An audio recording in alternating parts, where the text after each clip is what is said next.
Assalamualaikum warahmatullahi wabarakatuh. Waalaikumsalam. Kajian kita hadis ke-6. Bismillahirrahmanirrahim. Alhamdulillahi rabbil alamin. Wassalatu wassalamu ala sayyidina Muhammadin wa ala alihi wa sahbihi ajma'in. قال الإمام المؤلف عن أبي عبد الله النعمان بن بشير رضي الله عنهما قال سمعت رسول الله صلى الله عليه وسلم يقول إن الحلال بين وإن الحرام بين وبينهما أمور مشتبهات لا يعلمهن كثير من الناس فمن اتقى الشبهات فقد استبرأ لدينه وعرضه ومن وقع في الشبهات وقع في الحرام كالراعي يرعى حول الحمى يوشك أن يرتع فيه ألا وإن لكل ملك حما ألا وإن حمى الله محارمه ألا وإن في الجسد مضغة إذا صلحت صلح الجسد كله وإذا فسدت فسد الجسد كله ألا وهي القلب رواه البخاري ومسلم. Dari Abi Abdillah namanya Nu'man bin Bashir radhiyallahu anhu, ia berkata, aku mendengar Rasulullah sallallahu alaihi wasallam bersabda, sesungguhnya yang halal itu jelas, sesungguhnya yang haram pun juga jelas. Antara halal dan haram ada perkara-perkara syubhat yang tidak mengetahuinya oleh kebanyakan orang.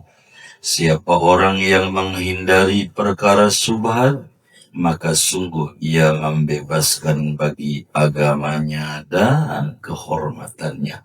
Siapa orang yang terjatuh pada perkara syubhat, maka ia jatuh pada yang haram, seperti penggembala kambing yang menggembala di sekitaran tanah larangan, nyaris ia memakan pada tanah larangan. Ketahuilah, bagi setiap raja ada tanah larangan. Ketahuilah sesungguhnya tanah larangan Allah, yaitu yang diharamkannya. Ketahuilah sesungguhnya di dalam badan ada segumpal daging. Apabila bagus, maka baguslah badan itu seluruhnya. Apabila rusak, maka rusaklah badan itu seluruhnya. Ala wahyal qalbu, ketahuilah itu namanya qalbu. Wallahu a'lam bishawab. Saudara sekalian, pertemuan ini kita masih membahas hadis karena kita mau menutup pembahasan hadis di mana Nabi kita Muhammad sallallahu alaihi wasallam bersabda, ala wa inna fil jasadi mudghah. Saudara, segalanya dicipta oleh Allah berpasang-pasangan. Dalam surat Yasin dijelaskan, subhanalladzi khalaqal azwaja kullah.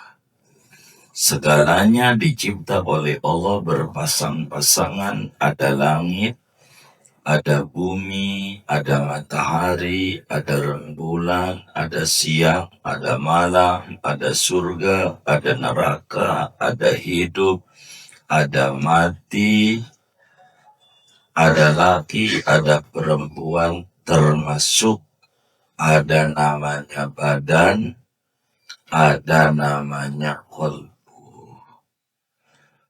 Semuanya berpasang-pasangan, termasuk ini speaker ini, mic yang saya pakai ini, ada min, ada plus, begitu lampu yang menyala, ada min plus, semuanya sebagai indikasi petunjuk kuat bahwa yang Maha Tunggal hanya Allah Subhanahu wa Ta'ala.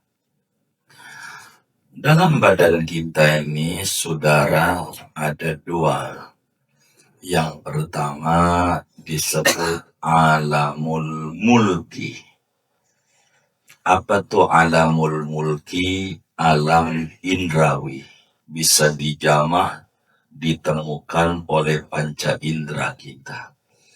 Kedua namanya alamul malakut, yakni sesuatu yang tidak bisa teridrok ketemu dengan panca indera kita, tapi kita pahami. Seperti roh begitu, itu kita nggak lihat roh, tapi kita cukup dengan tanda-tandanya. Nih yang ngaji nih, walaupun nggak tahu tempatnya.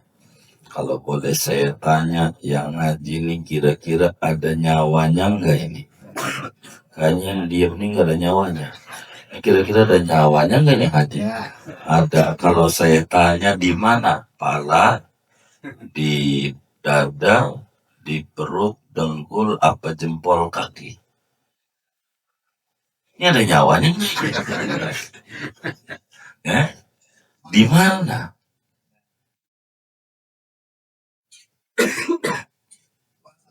Di mana?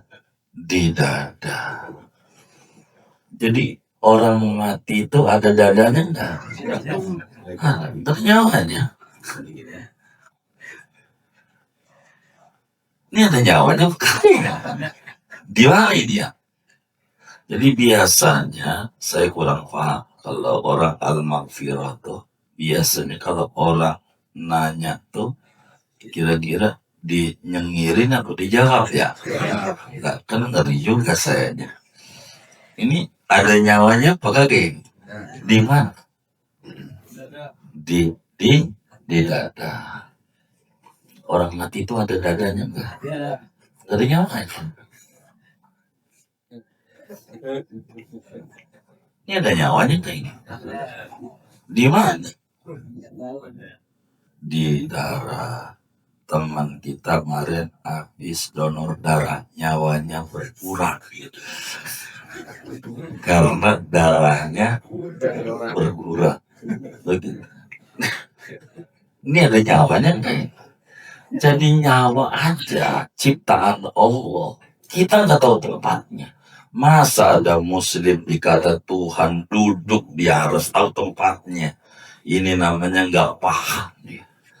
Padahal Al-Quran cuma ngomong Ar-Rahmanu 'alal 'arsy istawa. Begitulah ayatnya surat Al-Anbiya. Tuhan bersemayam di aras. Enggak ada ayatnya Ar-Rahman 'alal 'arsy qa'ad. Tuhan duduk di aras. Enggak ada. Ar-Rahman 'alal 'arsy jalas. Enggak ada. Bersemayam, apa itu bersemayam? Belanda menduduki Indonesia 350 tahun. Kira-kira tuh pantat Belanda dari Sabang sampai Merauke menduduki itu. Itu menduduki itu apa artinya ya? Hah? Menguasai. Allah menguasai aras. Bukan bumi langit doang, bukan duduk patah jadi tempel. Ini namanya nggak mengertikan. Nyawa yang di badan kita nggak tahu tempatnya di mana. Bagaimana kita mengetahui tempatnya pencipta nyawa, tingginya nyawa? Kalau begitu, tapi kita paham. Nih gerak-gerak nih ada nyawanya, walaupun kita kagak dilihat. Nah, pertemuan ini kita mau ngomong perkawinan badan kita, ada jasad, ada kolbu. Kolbu itu bukan jantung yang kita mau bedahin. Karena kolbu itu yang kita terjemahin bahasa Indonesia hati. Hati itu bukan liver, bukan. Begitu, bukan liver yang dimaksud kolbu. Kolbu itu jantung. Orang kita menyebut hati, nyontoh bahasa Inggris. Hati itu hati. Itu hati yang maksudnya kolbu. Tapi bukan jantung. Disebut kolbu. Kalau jantung, semua binatang ada jantungnya. Tapi tidak diajak bicara oleh Quran dan hadis. Yang disebut kolbu latifah robbaniyah. kehalusan bangsa Tuhan yang terhubung pada jantung. Tapi bukan jantung. Kata Nabi, di dalam tubuh manusia itu ada segumpal darah, ada jantung, ada kolbu, yang kalau dia bagus, yang lain jadi bagus. Yang dia kalau dia rusak, yang lain rusak. Jadi pangkalnya, sumber bahagia itu adanya di kolbu. Bahagia. Orang yang tidak paham kolbu, pasti hidupnya gak bahagia. Biar kata kerja, jabatannya tinggi, pusing juga. Kalau dia tidak memahami kedudukan yang disebut kolbu. Biar duitnya banyak, stres juga. Sabtu Minggu ke puncak, rumahnya gede. Sabtu Minggu ke puncak, dia tanya, "Bang, ngapa ke puncak mulu?" "Sumpah gue." "Lah, rumah segede itu." Ini kira-kira sumpah apanya? Ya kolbunya yang sumpah. Ada orang rumahnya kecil, RSSS, anak banyak, 20 anak. Sabtu Minggu nggak pernah ke puncak, di rumah aja.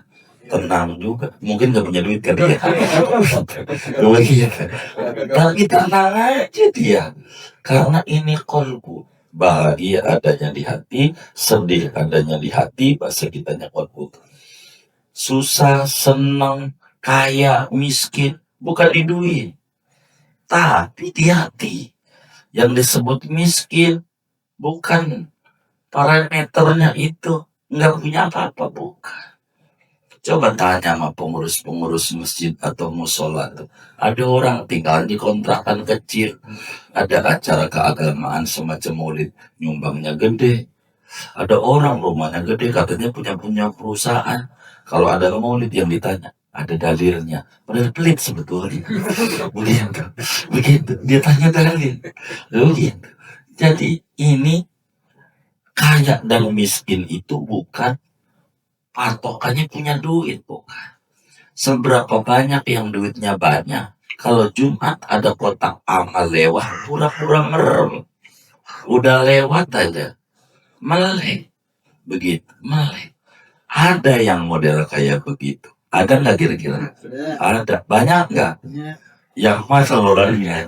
Ini masalah itu. Tapi ada tuh yang orang miskin. Tapi ada kotak amal dia isi. Ini kan maknanya dia kaya berlapiskan kekurangan. Yang satu miskin berlapiskan keberlimpahan duit. Jadi kaya dan miskin itu urusan hati. Sehingga Rasulullah Shallallahu Alaihi Wasallam menyatakan di dalam tubuh manusia ada segumpal daging. Yang kalau dia baik, yang lain jadi baik. Kalau dia rusak, yang lain jadi rusak. Karena itu, agar supaya paham pada bagian ini, hubungan manusia itu bahagia dan tidaknya urusannya hati. Hati ini ada alat pengutaraan bahagia. Itulah anggota tubuh yang lebih dekat, namanya lidah. Hubungan hati dan lidah itu kayak teko, ame mulut teko. Begitu. Perlu diketahui, apa yang keluar dari mulut teko adalah gambaran apa yang ada di dalam teko. Contoh, teko isinya susu. Waktu dituang dari mulut teko keluar susu. Teko isinya kopi. Waktu dituang keluar dari mulut teko kopi. Pertanyaannya, ada enggak teko isinya susu? Waktu dituang keluarnya kopi. Ada enggak kira-kira? Halo, ada enggak? Enggak pernah dengar? Enggak pernah. Ada enggak orang ngomong begini, walaupun mulut gua judes, hati gua baik? Ada enggak? Ada nggak? Tadi nggak ada. Tadi begitu. Itu kagak ada. Kalau mulutnya judes, emang artinya ya judes. Nggak bisa hati gue baik, mau gue judes nggak ketemu. Mana mungkin itu kopi, kayak teko isinya susu, waktu keluar kopi, nggak mungkin. Maka sentral itu kata Nabi adalah kolbu. Sentral bahagia, sengsara kolbu. Dan ini nih tempat yang dipandang oleh Allah. Allah nggak pandang rupa kita. Allah nggak pandang harta kita. Allah nggak pandang jabatan kita. Yang dipandang oleh Allah adalah kolbu ini. Sebab sentral segala. Senang tidaknya, susah ataukah bahagia, berangkat dari kolbu. Bengkel ini kolbu. Supaya hidup kita tenang, enak, bahagia dalam berbagai keadaan. Yaitu kolbu yang harus kita dandani. Karena ini tempat dipandang oleh Allah Subhanahu wa Ta'ala. Bila ada orang sedekah, nih hubungannya, pastikan tidak bakalan orang itu sedekah, melainkan yang diberikan yang dia punya. Ada orang berbagi nasi, berarti yang dia punya nasi. Ada orang berbagi pakaian, berarti yang dia punya pakaian. Ada orang berbagi uang, berarti yang dia punya uang. Tidak ada yang bakal dibagikan yang dia nggak punya. Apa yang dia punya, itulah yang bakal diberikan. Bila ada orang dari mulutnya keluar ujaran kebencian, kita jangan marah. Kenapa? Emang yang dia punya kebencian. Kalau yang dia punya kebaikan, pasti yang akan dikeluarkan kebaikan. Orang tak bakal sedekah kecuali yang dia punya. Kalau punyanya adalah di hatinya kebencian, sudah marah mulu. Begitu. Ada nggak ini yang ngaji nih, yang suka diomelin sama bininya? Nggak ada, alhamdulillah. Berarti istrinya solehah semua. Yang kita omongin orang mana-mana yang ada di sini. Begitu. Kenapa tuh bininya ngomel-ngomel? Karena hatinya dia ngomel. Hatinya. Maka hati ini yang diajak bicara, kolbu basar oleh Allah. Ini nih yang dipandang. Apa? Ini contoh. Kita mau ke kantor, ya kan? Ketemu di jalanan orang yang kita benci. Ada gang. Kira-kira kaki kita belok nggak?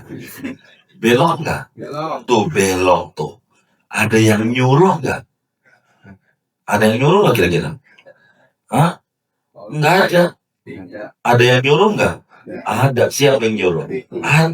Hatinya gedek sama dia. Makanya kaki itu kata hati, lu belok. Maka kaki itu nurut. Belok.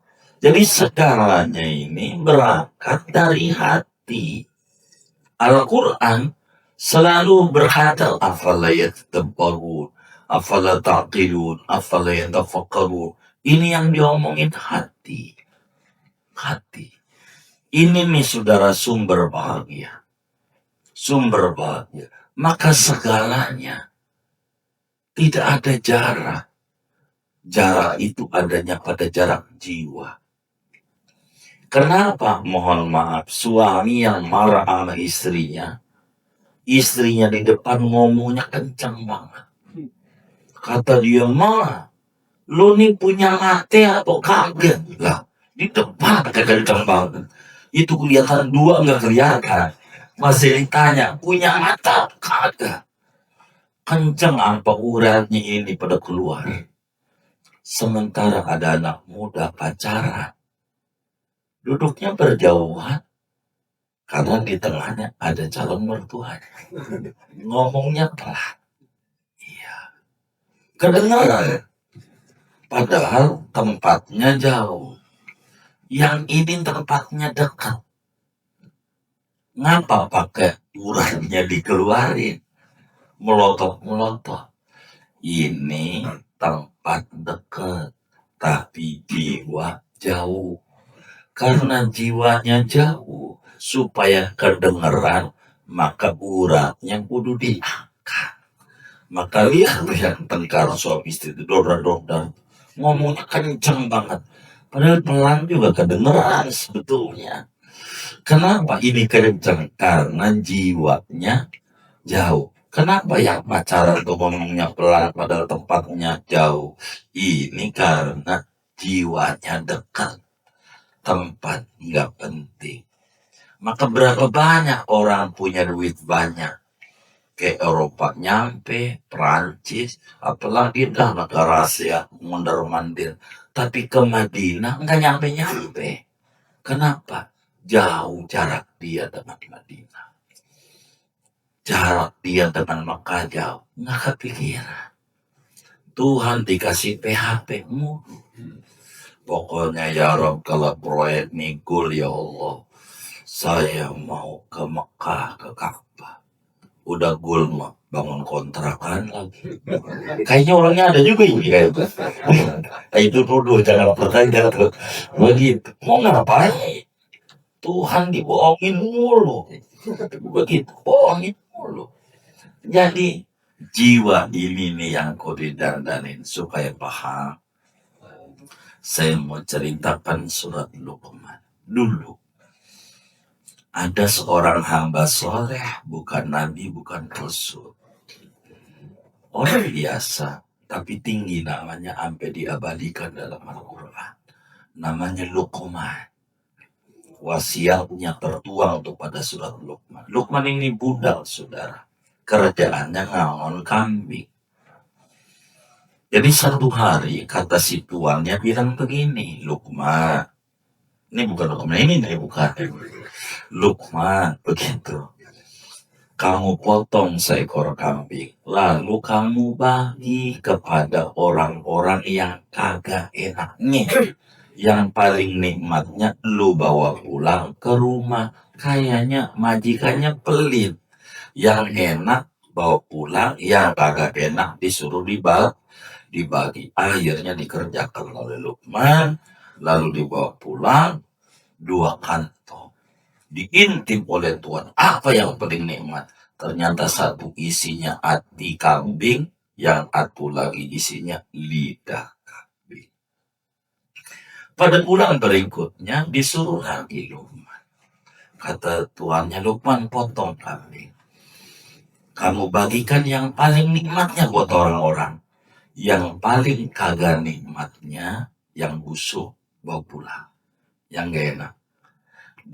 Dipotonglah kambing itu, dibawa pulang 2 kantong lagi, diintip oleh tuannya, dilihat marah besar. Kata tuannya, Luqman, baik tuanku, budak enggak kamu ini? Enggak.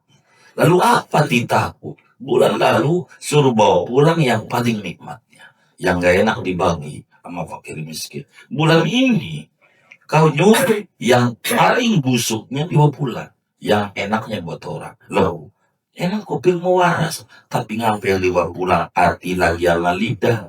Ini Tuhan kuncinya. Bila hati ini bagus Tuhan, yang lain bagus. Bila ini busuk Tuhan, yang lain busuk. Jadi Luqman itu konsentrasinya adalah menata hati, mengontrol lidah. Maka Rasulullah SAW menyampaikan hadis sama kita, ketahuilah dalam tubuh itu ada hati. Kalau bagus yang lain bagus, kalau busuk yang lain busuk. Itulah hati. Dalam lagu Indonesia Raya, saudara, bangunlah jiwanya, baru bangunlah badannya. Jadi jiwa dulu yang dibangun. Mental spiritual yang kudu dibangun.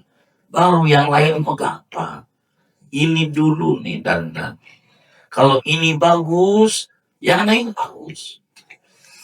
Kenapa ada orang kerja di kantor malas-malasan?